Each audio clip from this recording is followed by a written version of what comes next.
રાજ્યના તમામ જિલ્લાઓમાં ખરીફ પાકો મગફળી, મગ, અડદ અને સોયાબીનની ટેકાના ભાવે ખરીદી માટે તારીખ 1/9/25થી 15/9/25 સુધી ખેડૂતની નોંધણી કરવા ગ્રામ્ય કક્ષાએ ગ્રામ કેન્દ્રો ખાતે વીસી મારફતે વિના મૂલ્યે નાફેડના સમૃદ્ધિ પોર્ટલ મારફત કરવામાં આવેલ છે.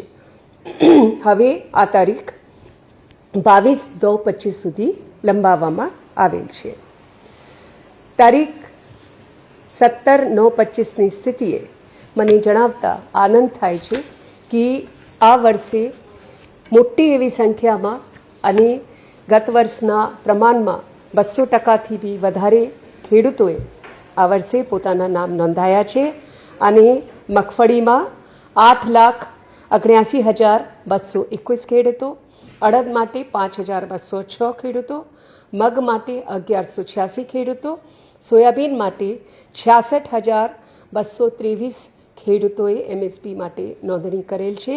અને આમ લગભગ 9.5 લાખ જેટલા ખેડૂતોની આ સિઝનમાં મગફળી અને અન્ય પાકોના એમએસપી પ્રોક્યોરમેન્ટનો લાભ મળવાની શક્યતા છે.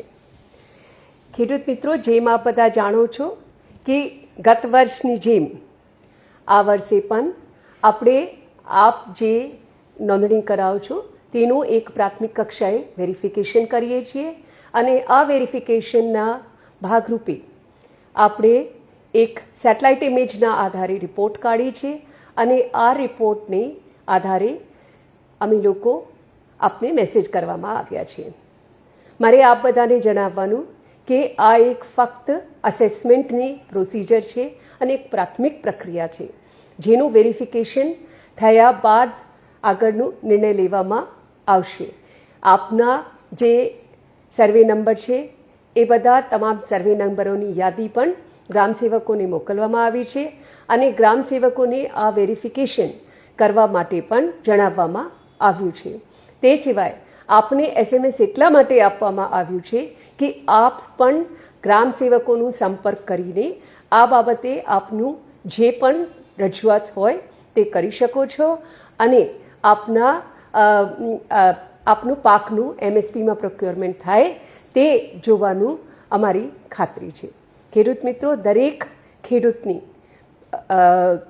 જે નોંધણી થયેલ છે તે બધા પાસેથી એમએસપી આધારિત પ્રોક્યોરમેન્ટ જ્યાં એમનું પાકમાં મગફળી હશે તે કરવામાં આવશે.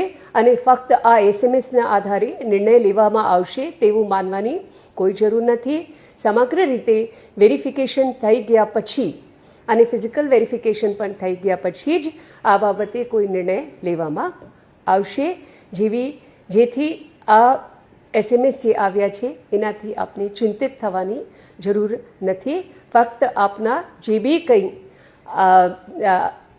પુરાવા છે અથવા તો રજૂઆત છે એ આપના ગ્રામસેવક સુધી પહોંચાડીને અને આપના પાકની નોંધણી બરાબર થઈ જાય તે આપને જોઈ લેવા અનુરોધ છે. આપના ગ્રામસેવક પણ આપને સંપર્ક કરશે, એમને પણ પૂરતું સહકાર આપવા પણ આપને અનુરોધ છે.